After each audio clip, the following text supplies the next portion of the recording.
Commander Zethkari stepped out of his transport ship and felt the strange gravity of Earth pull at his massive frame.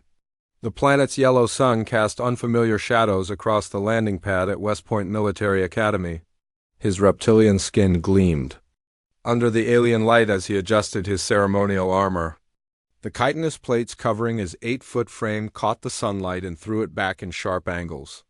His people, the Valorians, had ruled their sector of space for over 3,000 years. They were warriors born and bred, conquerors who had never known defeat in battle.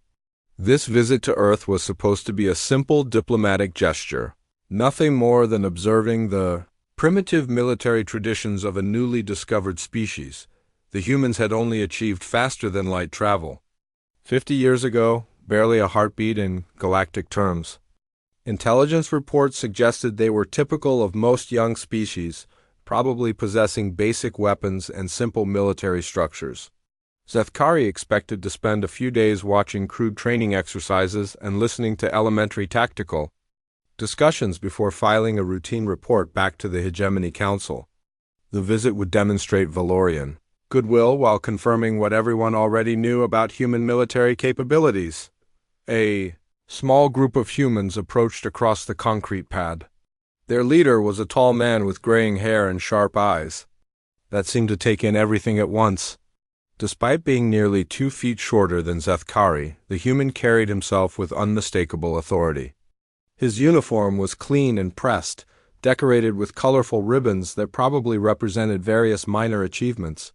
Behind him walked a smaller human female with dark hair pulled back in a tight bun. Her uniform was identical to the male's, except for different insignia on her shoulders. The male human stepped forward and extended his hand in the strange human greeting gesture. "Commander Zethkari, welcome to West Point. I'm Colonel Jake Morrison, Commandant of this academy." His voice was steady and formal, but not subservient. Most species showed proper deference when meeting a Valorian commander, but this human seemed to consider himself an equal. Zethkari found it mildly amusing. "I greet you, Colonel Morrison," Zethkari replied, his voice creating deep vibrations in the Earth's atmosphere. He carefully took the human's small hand in his massive clawed grip, being careful not to crush the fragile bones. "I am honored by your invitation to observe your training methods." The female human stepped forward. "I'm Captain Lisa Rodriguez, your liaison officer during this visit. I'll be accompanying you throughout your stay here." She also extended her hand, showing the same strange confidence as her superior. Zethkari noted that she showed no fear despite his imposing presence. Either humans were naturally brave or naturally stupid. Colonel Morrison gestured toward a series of gray stone buildings that stretched across the landscape. "We're proud to show you our facilities, Commander. West Point has been training military officers for over 200 years. 200 years seemed like a reasonable amount of time for such a young species to develop basic military education, though it was still insignificant compared to Valorian military academies that had operated. For millennia, they began walking toward the main campus, with Captain Rodriguez pointing out various buildings and their functions. The architecture was primitive but solid, built from local stone and designed for function rather than beauty. Human cadets moved between buildings in organized groups, their movements precise and coordinated. They wore identical gray uniforms and moved with the disciplined bearing that Zethkari recognized from military training everywhere in the galaxy. "How many cadets do you train here?" Zethkari asked as they walked past a formation of young humans practicing what appeared to be close order drill. "About 4,000 at any given time," Colonel Morrison replied. "Each class studies here for 4 years before receiving their commission as officers in our military forces." 4 years seemed adequate for basic military education, though Valorian officers trained for a full decade before achieving similar rank. The human system was probably simplified to match their limited understanding of warfare and tactics. Zethkari made mental notes for his eventual report to the council. They entered the main administrative building, where portraits of former commandants lined the walls. The faces showed humans from different time periods, their uniforms and appearance changing over the decades. Some looked remarkably young to hold such positions, but Zethkari supposed that rapid advancement was necessary in a species with such short lifespans. Captain Rodriguez led them to the cadet mess hall, where hundreds of young humans sat at long tables eating their midday meal. The noise level was surprisingly low, with conversations conducted in quiet tones. The cadets maintained proper posture even while eating, and many glanced toward the alien visitor with curiosity rather than fear. Their discipline seemed genuine, rather than performed for his benefit. "Our cadets come from all over the United States," Colonel Morrison explained. "They represent the best and brightest of their generation, selected through a rigorous application process. The selection criteria probably focused on physical strength and basic intelligence. Standard requirements for military service in most species. As they continued the tour, Zethkari observed the cadets more carefully. They moved with purpose and efficiency, wasting no motion in their daily activities. Their uniforms were immaculate and their equipment properly maintained. For primitives, they showed impressive attention to detail and organizational skills. Perhaps humans were more advanced than initial intelligence reports had suggested. Though still far behind Valorian standards, the weapons training facility contained an array of human armaments that looked crude, but functional energy weapons were apparently beyond human capability, as they still relied on kinetic projectiles and chemical explosives. The training areas were well designed for such primitive equipment, with proper safety measures and efficient layouts. Captain Rodriguez explained various training programs while Zethkari nodded politely, concealing his assessment that human weapons technology lagged centuries behind galactic standards. Near the end of the first day's tour, they visited the Academy's library and computer center. The facility was impressive in size, containing thousands of books and electronic records. When Zethkari inquired about the subjects studied, Colonel Morrison mentioned military history, strategy, engineering, and leadership. The breadth of subjects suggested that human military education was more comprehensive than he had initially assumed, though the content was probably elementary compared to Valorian military science. As evening approached, Captain Rodriguez escorted him to guest quarters that had been specially prepared for his visit. The room was larger than standard human accommodations, with reinforced furniture designed to support his greater mass and height. The humans had clearly made an effort to ensure his comfort, demonstrating diplomatic courtesy that was appreciated. Even if ultimately unnecessary for such a brief visit, that night, Zethkari composed his first report to the Hegemony Council. He described the humans as a disciplined but primitive species with basic military organization and adequate training facilities. Their weapons technology was obsolete by galactic standards, and their tactical knowledge appeared limited to conventional warfare concepts. The visit was proceeding exactly as expected, confirming the Council's assessment of human military capabilities as insignificant compared to established galactic powers. He settled into the specially prepared sleeping area, confident that the remaining days would simply provide additional confirmation of human military limitations. Tomorrow would bring classroom observations and training exercises that would complete his evaluation of this young species' military potential. The report would be straightforward and unremarkable, just another routine assessment of a newly contacted civilization. The morning sun cast long shadows across the Academy grounds as Captain Rodriguez led Zethkari toward the academic buildings. The alien commander had slept poorly in the Earth gravity, but his professional interest was piqued by the promise of observing human strategic education. He expected to witness basic tactical instruction, perhaps simple battle formations and elementary logistics discussions that would provide amusing anecdotes for his fellow Valorian officers. They entered a classroom where 30 young humans sat in neat rows, their attention focused on an older man standing at the front. Professor Daniel Carter was a retired general whose weathered face bore the marks of decades in military service. His hair was completely gray, but his posture remained straight and commanding. Behind him, a large display screen showed what appeared to be a tactical map with various symbols and markings. "Today we continue our examination of asymmetric warfare," Professor Carter announced to his students. The term was unfamiliar to Zethkari, but he assumed it referred to some basic military concept that humans had recently discovered. Surely, it could not be anything sophisticated, enough to warrant serious attention from an advanced species.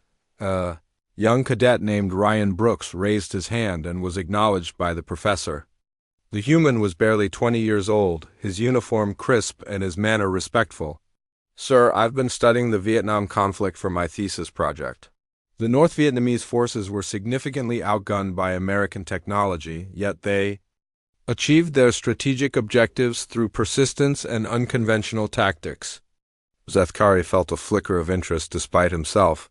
The young human was describing a conflict where a technologically inferior force had somehow prevailed against superior equipment. Such scenarios were rare in galactic warfare, where technological advantages typically determined outcomes quickly and decisively. Professor Carter nodded approvingly. Excellent example, Cadet Brooks. Can you elaborate on the specific methods employed? The professor's tone suggested this was not merely theoretical discussion, but serious tactical analysis.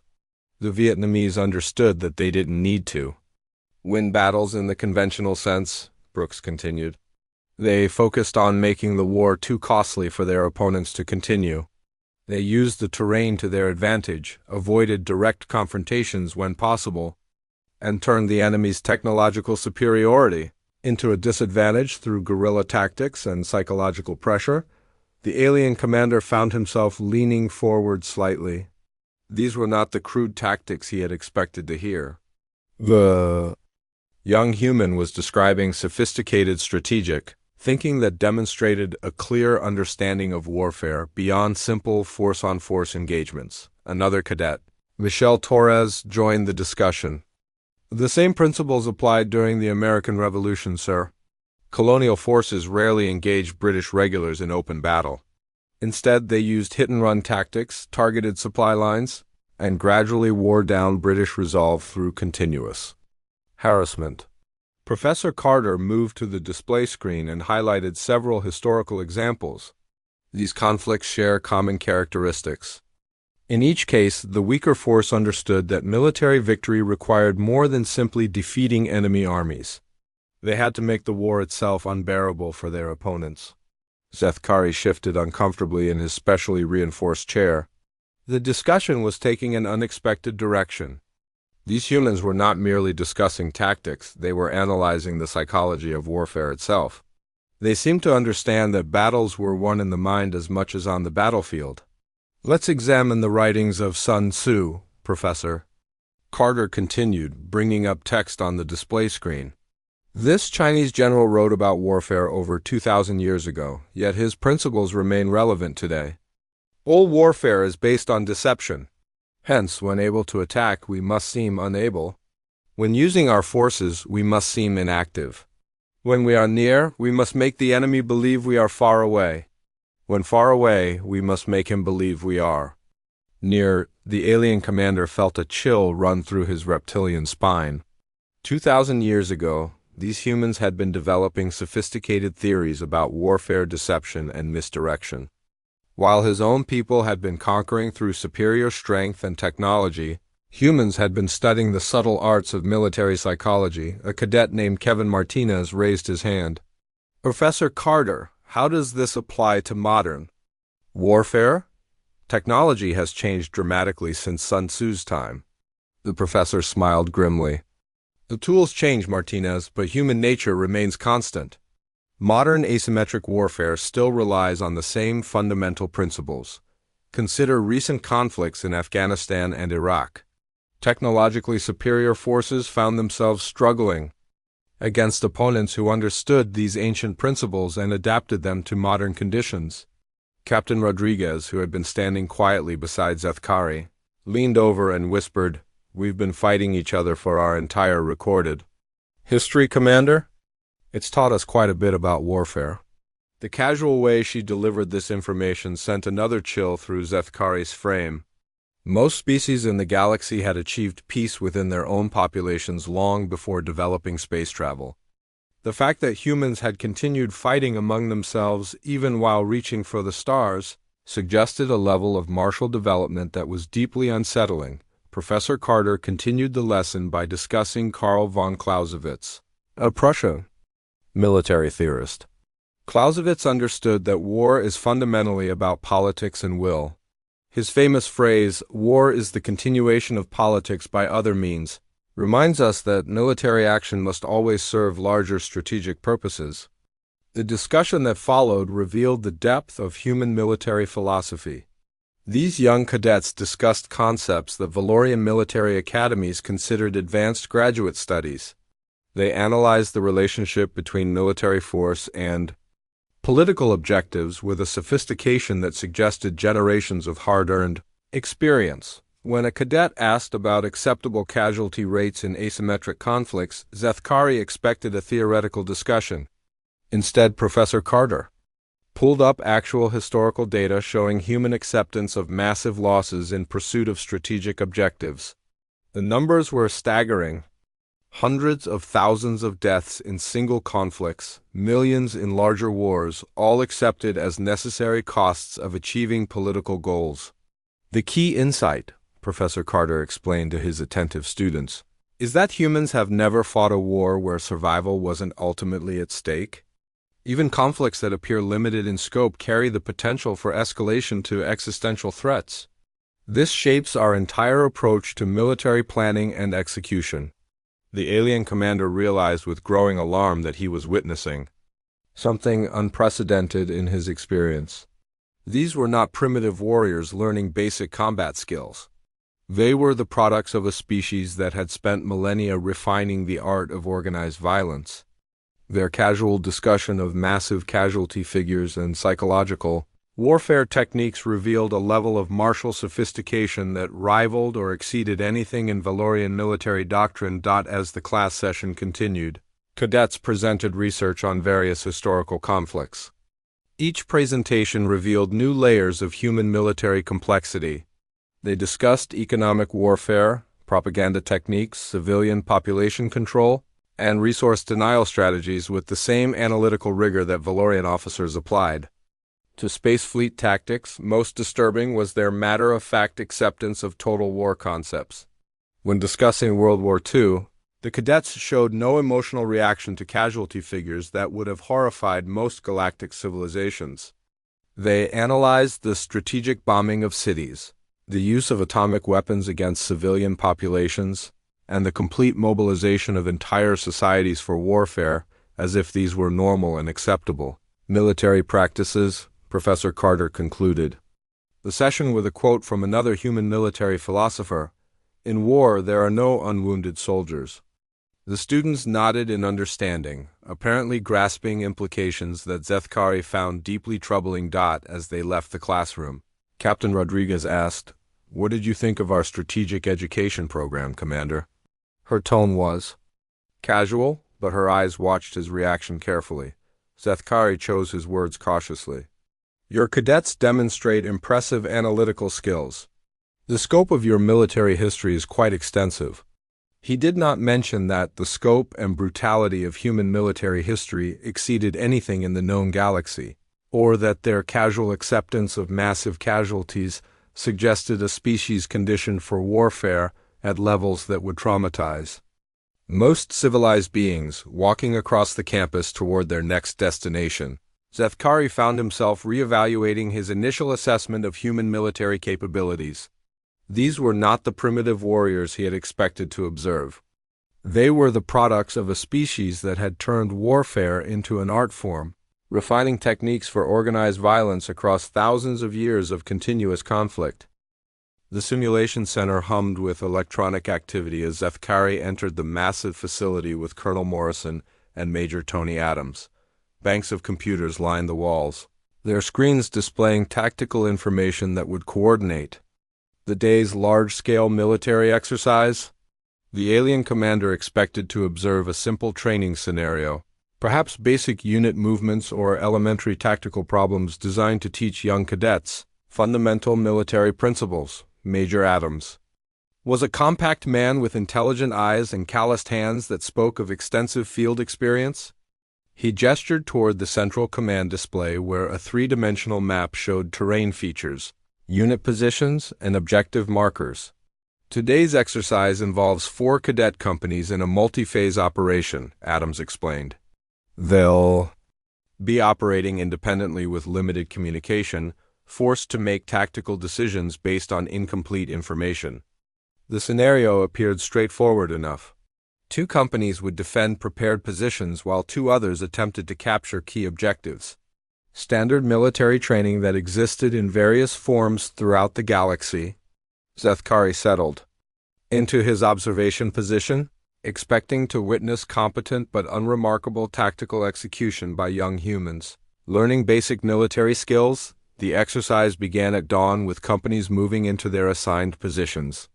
Through the simulation system, Zethkari could observe individual units as they advanced across the digitally recreated battlefield. The terrain was challenging, featuring dense forests, steep hills, and several river crossings that would complicate movement and logistics. Within the first hour, something began to disturb the alien observer. The human cadets were not simply following predetermined plans or textbook procedures. They were adapting to changing conditions with a flexibility that suggested expensive experience in fluid tactical situations. When one company encountered unexpected resistance at a river crossing, their commander immediately shifted to an alternate plan that involved splitting forces and creating multiple crossing points. Cadet Alex Johnson commanded the attacking force attempting to capture a fortified position on high ground. Rather than launching direct assaults against prepared defenses, he implemented a complex deception plan that involved feint attacks, diversionary movements, and careful timing to create openings in enemy lines. The sophistication of his tactical thinking impressed even Zethkari, who had decades of military experience. What began to unsettle the alien commander was the casual manner in which these young humans accepted simulated casualties. When Johnson's feint attack resulted in projected losses of 40% for one of his units, he showed no emotional reaction. He simply incorporated the casualty figures into his continuing tactical calculations and adjusted his plans accordingly. Acceptable losses for achieving the objective, Johnson reported to his superior officers through the communication system. His voice carried no stress or regret, merely professional assessment of tactical trade-offs. For a human barely 20 years old, his comfort with massive casualties was deeply disturbing. The defending companies demonstrated equally troubling capabilities. Cadet Sarah Mitchell commanded defensive positions that came under sustained attack from 2 directions.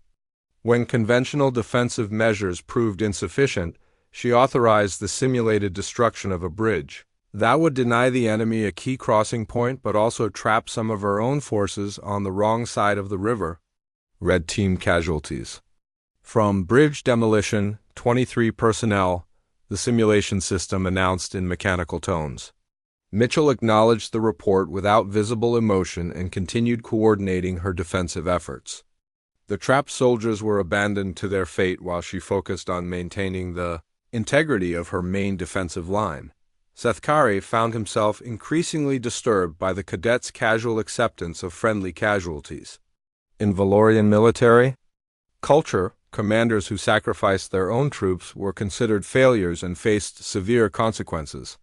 These humans seemed to view such sacrifices as routine tactical decisions, necessary costs of achieving military objectives. The most shocking moment came when Cadet Chris Walker found his forces pinned down by superior enemy positions that conventional weapons could not neutralize. After analyzing the tactical situation for several minutes, he requested authorization for simulated tactical nuclear weapons deployment. His request was calm and professional, delivered in the same tone he might use to request additional ammunition. Nuclear authorization approved, came the response from exercise controllers. Select yield and deployment method.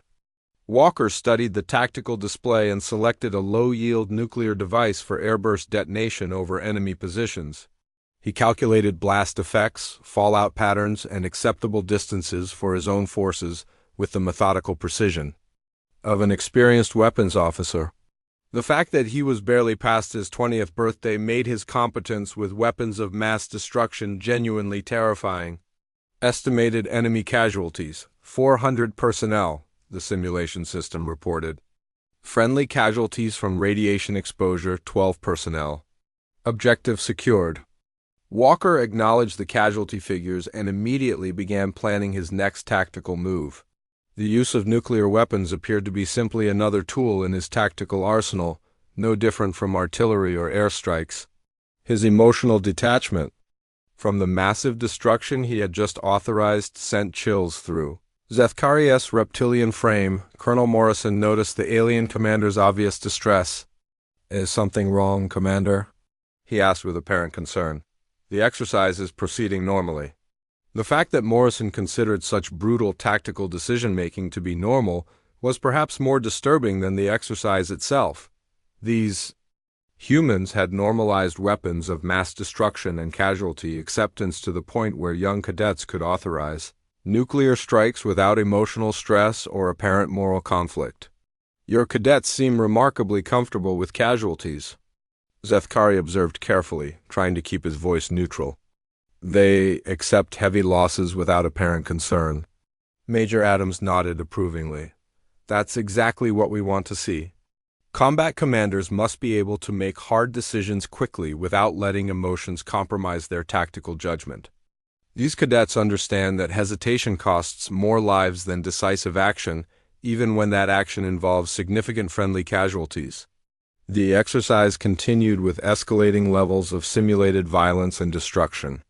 Cadets authorized chemical weapons deployment, biological warfare scenarios, and orbital bombardment strikes with the same clinical detachment they showed for conventional weapons.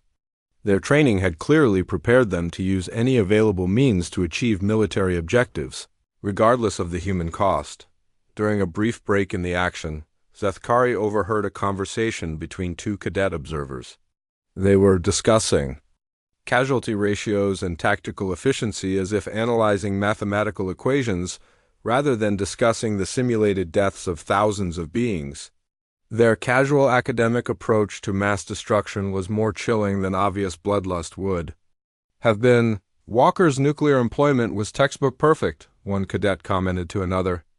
"Minimum yield for maximum effect, proper standoff distance for friendly forces, excellent timing for maximum enemy exposure, clean execution," the other cadet agreed enthusiastically. The radiation casualties were within acceptable parameters. 2. He could have reduced them further by adjusting the burst altitude, but that might have reduced enemy casualties below mission requirements. They discussed the simulated nuclear strike with the same enthusiasm that Valorian cadets might show when analyzing a particularly elegant fleet maneuver. The normalization of weapons of mass destruction in human military thinking represented a level of martial conditioning that exceeded anything in Zethkari's experience. As the exercise entered its final phase, multiple companies converged on the primary objective in a coordinated assault that involved simultaneous attacks from 4 directions. The level of coordination and tactical sophistication displayed by these young humans rivaled anything Zethkari had seen from veteran Valorian officers with decades of experience. The final casualty reports were staggering. Over 2,000 simulated personnel had been killed or wounded during the 8-hour exercise. Chemical weapons had contaminated large areas of terrain. Nuclear weapons had rendered entire sectors uninhabitable. Biological agents had been deployed against both military and civilian targets. The scale of simulated destruction would have traumatized most species, but the human cadets reviewed the results with professional interest and analytical detachment.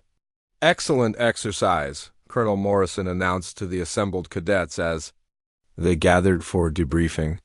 Casualty levels were within acceptable parameters, objectives were achieved on schedule, and weapons employment was appropriate for the tactical situation. "This represents the kind of decisive leadership we expect from our officers." The history classroom felt smaller when Professor Amanda Foster began her lecture, though Zethkari could not understand why his perception of the space seemed to shift. The middle-aged woman had graying hair pulled back in a simple style and wore the dark uniform of an academy instructor. Her manner was professional and scholarly, suggesting someone who approached military history from an academic perspective rather than personal combat experience. Professor Foster activated the display screen at the front of the room, revealing a map of Earth with various regions highlighted in different colors. Today we examine the Second World War, which lasted from 1939 to 1945 by human calendar, she announced to her class of 30 cadets. Zethkari expected to learn about some regional conflict between primitive human tribes, probably involving crude weapons and simple tactics. The first surprise came when Professor Foster described the scale of the conflict. This war involved every major nation on Earth and most minor ones. Total military personnel engaged exceeded 100 million individuals. Civilian casualties numbered in the tens of millions. Entire continents became battlefields. Zethkari felt his first flutter of genuine alarm. The numbers Professor Foster cited suggested a conflict of unprecedented scale, involving nearly the entire human species in organized warfare. Most galactic civilizations had never experienced anything approaching such massive military engagement. A cadet named Kevin Martinez raised his hand. Professor Foster, what made this conflict different from previous human wars? His question suggested that humans had fought many wars before this one, which itself was disturbing information. Excellent question, Martinez, Professor Foster replied. She changed the display to show industrial production figures that made Zethkari's breathing apparatus constrict with shock. This was the first truly industrial war where entire civilizations reorganized themselves for military production. The United States alone produced over 300,000 aircraft, 100,000 tanks, and 8,500 naval vessels during the 6-year conflict. The alien commander tried to process these numbers. The industrial capacity required to produce such quantities of military equipment suggested a level of organizational efficiency and resource mobilization that exceeded most galactic civilizations. Even more disturbing was the implication that civilian populations had willingly converted their entire societies into military production systems. The war required total mobilization of human societies, Professor Foster continued. Civilians worked in weapons factories, grew food for military forces, and accepted rationing of basic necessities to support the war effort. Children collected scrap metal for weapons production. Elderly citizens took over jobs previously performed by younger workers who had joined military units. Cadet Jennifer Lane asked about the development of new weapons during the conflict. Professor Foster's response sent chills through Zethkari's reptilian frame. The war drove rapid technological advancement in all areas of military science. Radar systems, jet aircraft, rocket technology, electronic computers, and ultimately atomic weapons were all developed or perfected during this 6-year period. The display screen showed images of human cities reduced to rubble by bombing campaigns that targeted civilian populations as well as military installations. Professor Foster explained strategic bombing doctrine with clinical detachment, describing how entire urban areas were deliberately destroyed to break enemy morale and production capacity. The bombing of Dresden resulted in approximately 25,000 civilian casualties, Professor Foster noted matter-of-factly. London sustained 57 consecutive nights of bombing during the Blitz, with civilian casualties exceeding 40,000.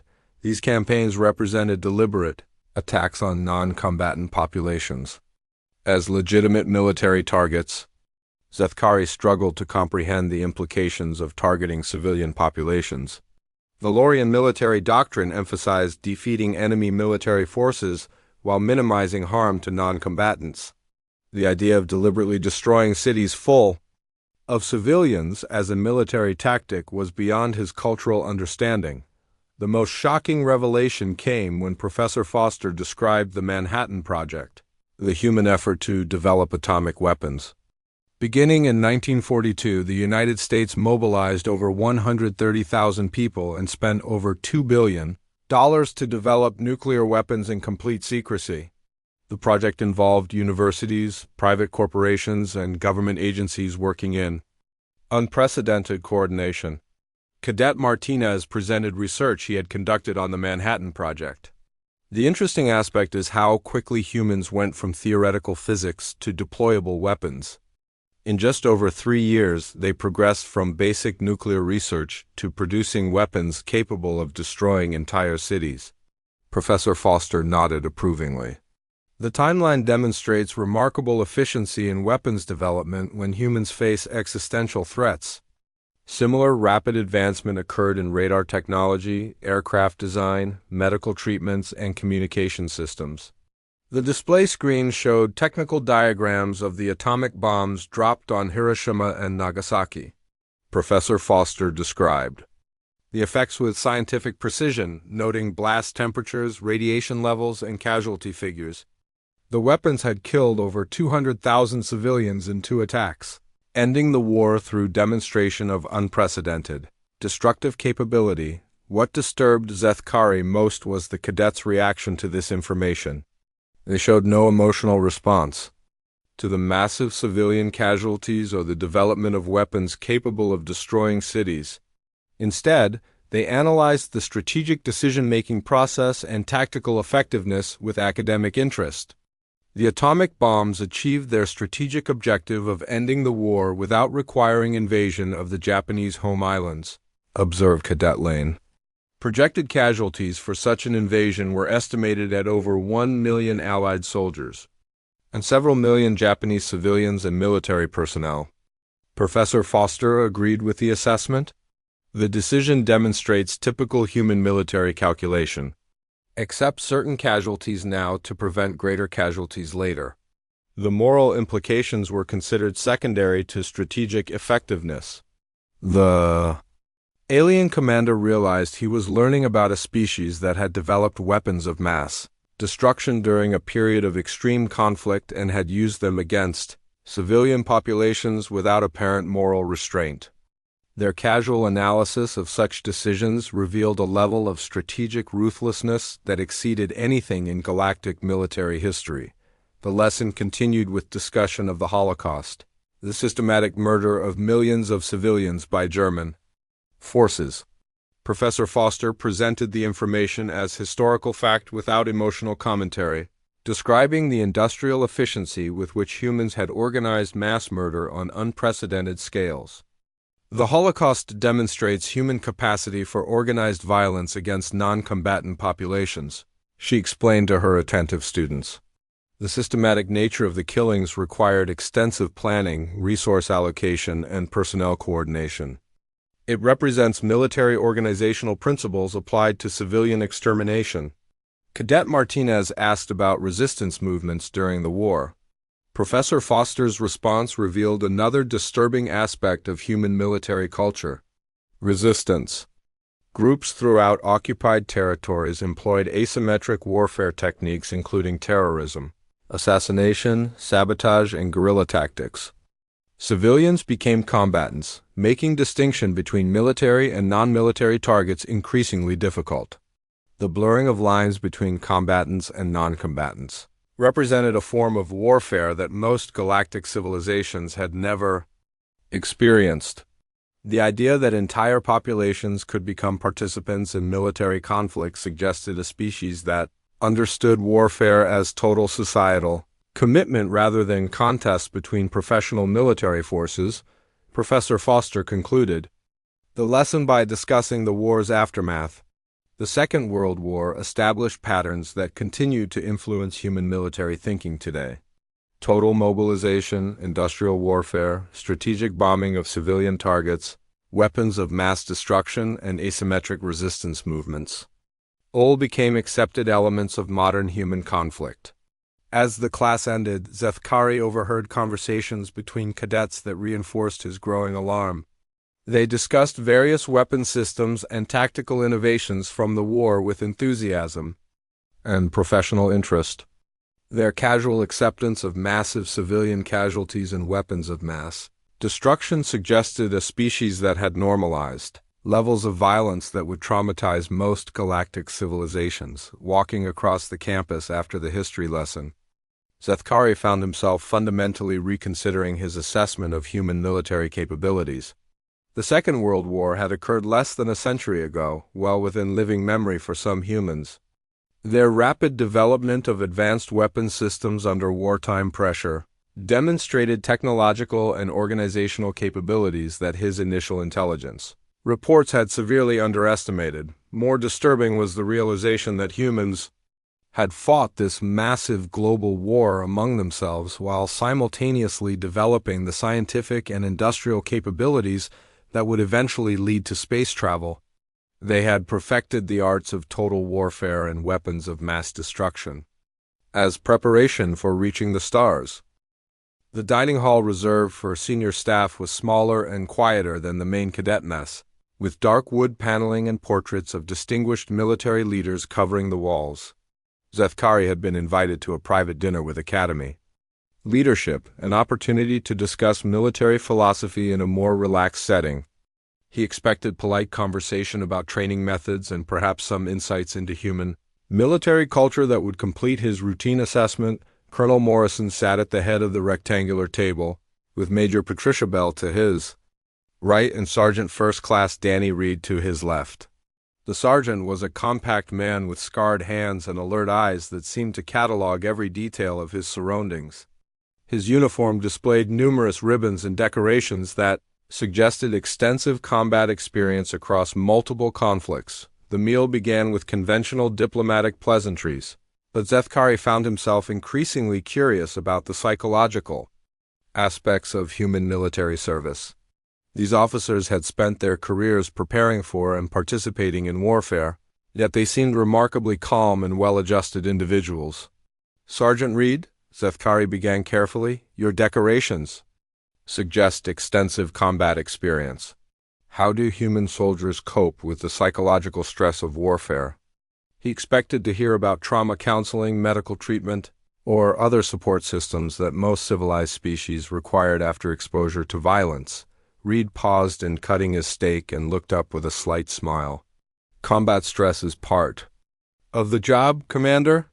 Every soldier understands going in that they might have to kill someone and they might get killed themselves. It's just reality."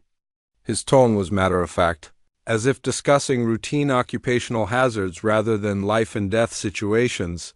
The alien commander felt a familiar chill. "You speak of killing as if it were a normal part of military service. Most galactic militaries were defensive forces that rarely engaged in actual combat, and those that did usually employed automated systems to minimize personal involvement in taking lives." "It is normal," Reed replied without hesitation. "I've killed enemy combatants in 4 different theaters with everything from sniper rifles to grenades to close combat. That's what soldiers do when diplomacy fails. We're the people society sends when talking doesn't work anymore." Major Bell joined the conversation with professional interest. "The psychological preparation begins during basic training. Soldiers learn to compartmentalize emotional responses and focus on mission accomplishment. Personal feelings about violence become secondary to operational effectiveness." Zethkari struggled to process what he was hearing. These humans were describing a military culture that normalized killing and violence to an extent that would be considered pathological in most galactic civilizations. Yet they showed no signs of mental instability or emotional dysfunction. Colonel Morrison noticed the aliens' obvious distress. "Commander, I think you might be misunderstanding our perspective. We don't enjoy violence or seek out opportunities to kill, but we accept that sometimes force is the only way to protect what we value.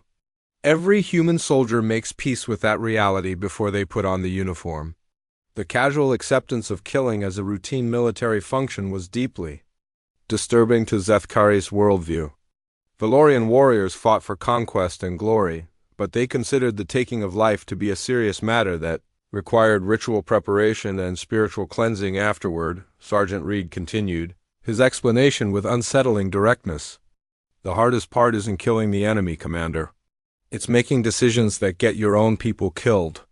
I've called in artillery strikes on positions where I knew some of my soldiers were trapped. I've ordered frontal assaults that I knew would result in heavy casualties. That's the real burden of command." Major Bell nodded in agreement. I once had to authorize an airstrike on my own position to prevent enemy breakthrough. Knew it would kill some of my troops, but it was the only way to save the rest of the force. 12 of my soldiers died in that strike, but it prevented the loss of the entire company. The matter-of-fact way these officers discussed sacrificing their own troops was perhaps more shocking than their acceptance of killing enemies in Valorian. Military culture, commanders who deliberately caused friendly casualties faced severe punishment and social disgrace. How do you justify such decisions?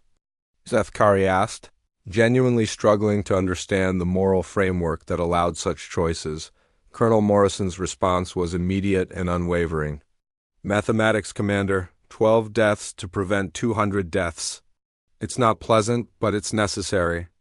Combat commanders who can't make those calculations get more people killed in the long run. The alien commander realized he was witnessing something unprecedented in his experience with galactic militaries. These humans had developed a warrior culture that not only accepted massive casualties but actually celebrated the ability to make such deadly calculations without emotional compromise. We have a saying, Reed added with grim humor. The mission comes first, your soldiers come second, and you come last. That's the order of priorities that keeps armies functional and objectives achievable. Zethkari found the hierarchy of values deeply unsettling. Most species prioritized individual survival above all other considerations. But humans had apparently reversed this. Natural instinct in favor of mission accomplishment and unit survival. The conversation turned to specific military experiences that further revealed the depths of human martial conditioning. Major Bell described the siege of New Baghdad, where human forces had held defensive positions for 6 months against overwhelming odds. The casualty rates she mentioned casually would have broken most galactic military units within days. We started with 800 defenders, she explained while sipping her wine. By the end of the siege, we had fewer than 200 effective soldiers left. But we held the position and achieved our strategic objectives. Sergeant Reed added details about the final weeks of the siege, when ammunition had run out and soldiers fought with improvised weapons and hand-to-hand combat. Some of the boys were down to fighting with entrenching tools and broken rifle stocks. Still wouldn't give up the position, though. Surrender just isn't part of our vocabulary. The alien commander struggled to comprehend military morale that could sustain such losses without breaking. Valorian units typically withdrew when casualties exceeded 20%, considering higher losses to be strategically unacceptable. How do human soldiers maintain fighting effectiveness under such conditions? Zethkari asked, genuinely curious about the psychological mechanisms that allowed such performance. Colonel Morrison's answer was delivered with quiet pride. Training, tradition, and understanding what we're fighting for. Every soldier knows that failure means the mission fails, the unit fails, and ultimately their nation fails. Individual survival becomes less important than collective success. The dinner conversation continued with increasingly disturbing examples of human military psychology. These officers described combat experiences that would have traumatized most galactic species, yet they discussed them with professional detachment and even nostalgic fondness. Most alarming was their casual discussion of weapons of mass destruction as routine military tools. When Zethkari mentioned his surprise at seeing cadets authorize nuclear weapons in training exercises, the officers showed no concern about such capabilities being placed in young hands. Every officer needs to understand all available weapons systems, Major Bell explained. Chemical, biological, nuclear, kinetic orbital bombardment, they're all just tools for achieving military objectives. The key is knowing when and how to use them effectively, Reed nodded in agreement. Use nukes. Twice in Syria during the consolidation campaigns? Clean tactical strikes, minimal civilian casualties, maximum enemy disruption. Got the job done efficiently? The matter-of-fact discussion of nuclear weapons employment in recent conflicts was perhaps the most chilling revelation of the evening. These humans had not only developed weapons of mass destruction, They had actually used them in military operations and considered such usage to be routine tactical decision-making. As the dinner concluded, Zethkari found himself fundamentally reconsidering everything he thought he knew about human military capabilities. These were not primitive warriors learning basic combat skills. They were the products of a species that had refined warfare into a science and conditioned their military personnel to accept levels of violence and casualty acceptance that exceeded anything in galactic military history. The psychological conditioning that allowed human soldiers to function effectively under such conditions represented a form of martial evolution that was both impressive and terrifying. Their ability to normalize killing, accept massive casualties, and employ weapons of mass destruction without apparent moral restraint suggested a species that had been shaped by warfare into something fundamentally different from other galactic civilizations. Walking back to his quarters after the dinner, Zethkari realized that his routine diplomatic assessment had revealed information that could fundamentally alter the balance of power in known space.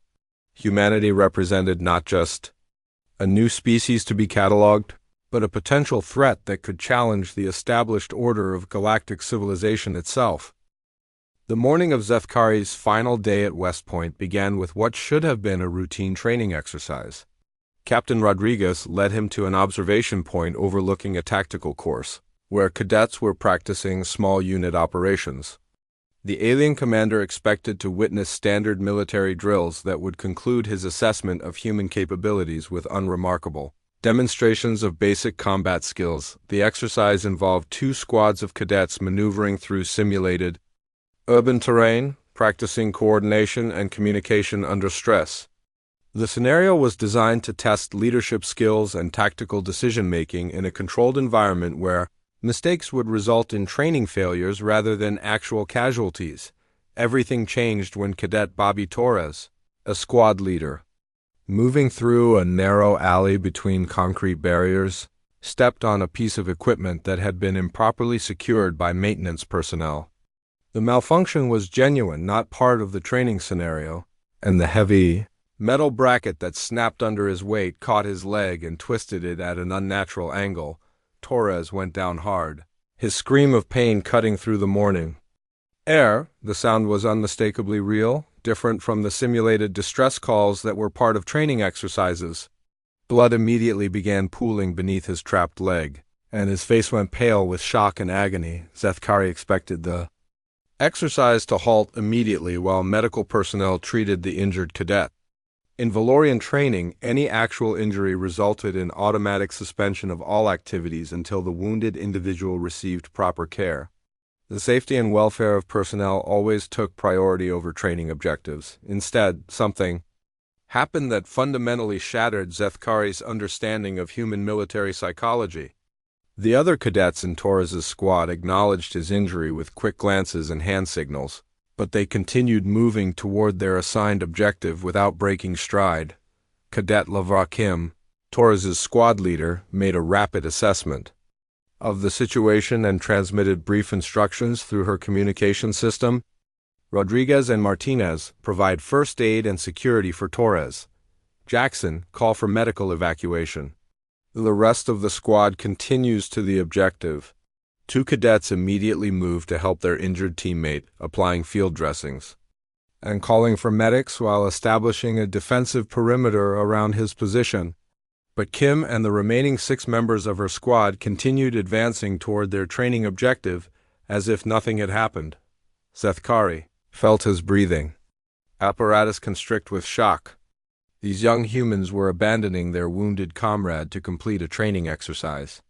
The casual way Kim had divided her forces to continue the mission while leaving Torres behind demonstrated a level of operational ruthlessness that exceeded anything in his military experience.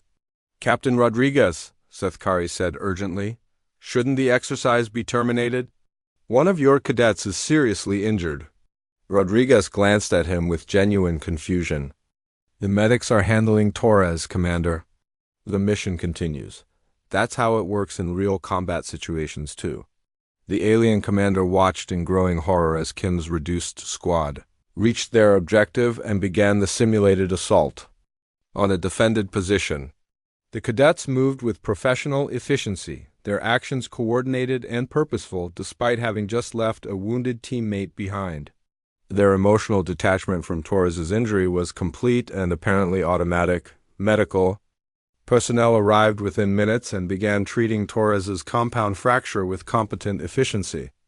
The young cadet remained conscious throughout the treatment, gritting his teeth against obvious pain but showing no expectation that his injury should affect the ongoing exercise.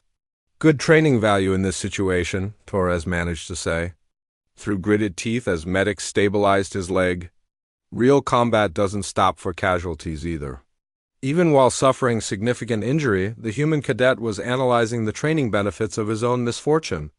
His professional detachment from personal pain demonstrated the same emotional conditioning that Zethkari had observed throughout his visit to the academy. Kim's squad completed their objective and began withdrawal procedures, moving past Torres's position without stopping. They acknowledged his status with brief visual checks but maintained their tactical formation and operational tempo. The mission timeline remained unchanged despite the casualty.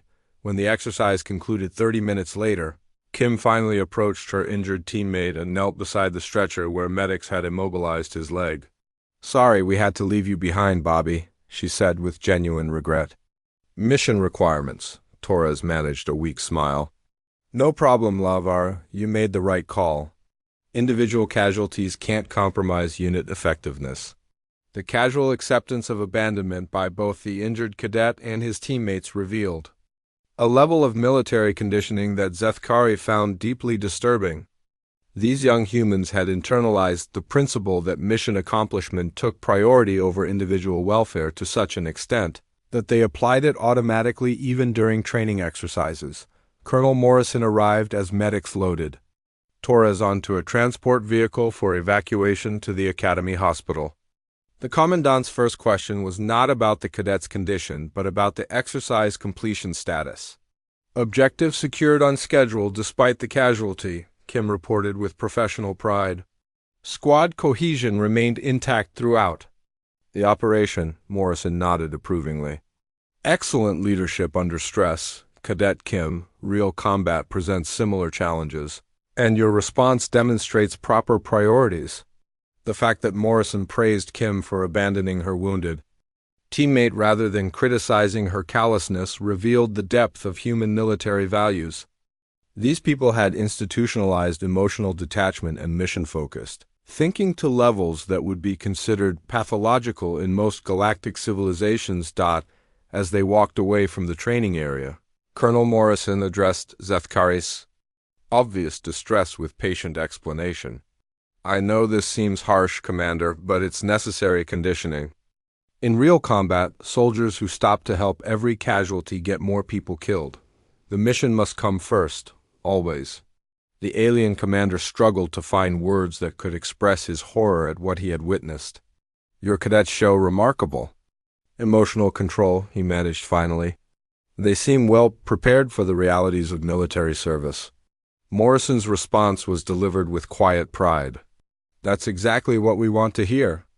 These young people understand that being a soldier means accepting that you might die and that your friends might die, and the mission continues regardless. That's what separates effective military forces from armed mobs." Later that afternoon, Morrison took Zethkari to visit the Academy's memorial wall, a long granite structure inscribed with thousands of names. Each name represented a West Point graduate who had died in military service over the Academy's 200-year history. "Every name here represents someone who chose duty over survival," Morrison explained as they walked along the memorial.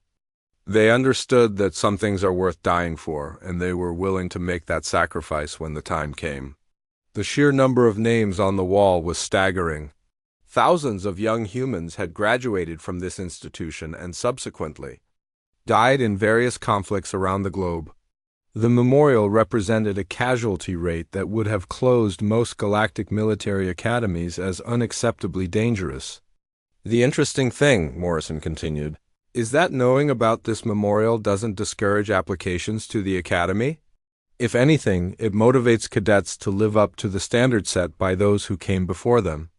Zethkari realized that humans actually took inspiration from the deaths of previous generations of soldiers.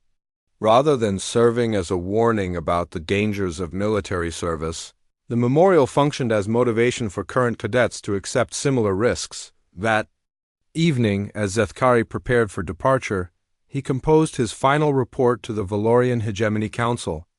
The document that emerged bore no resemblance to the routine diplomatic assessment he had expected to write. His recommendation was stark and unambiguous. Establish peaceful relations with humanity immediately and never, under any circumstances, engage them in warfare. The humans were not simply another primitive species learning basic military skills. They were something far more dangerous, a civilization that had spent millennia perfecting the art of organized violence and had conditioned their military personnel to accept levels of brutality and casualty rates that exceeded anything in galactic military history. The report concluded with a personal observation that would haunt Zethkari for the rest of his life. The humans have a saying that war is hell. They are mistaken. Hell would show mercy. War is human, and that is infinitely more terrifying. As his transport lifted off from Earth's surface, Zethkari watched the planet shrink behind him and wondered if the galaxy was prepared for what humanity might become when they turned their sophisticated understanding of warfare toward the stars. His routine diplomatic visit had revealed a species that could fundamentally alter the balance of power in known space, and he was no longer certain that such change would be survivable for existing galactic civilizations.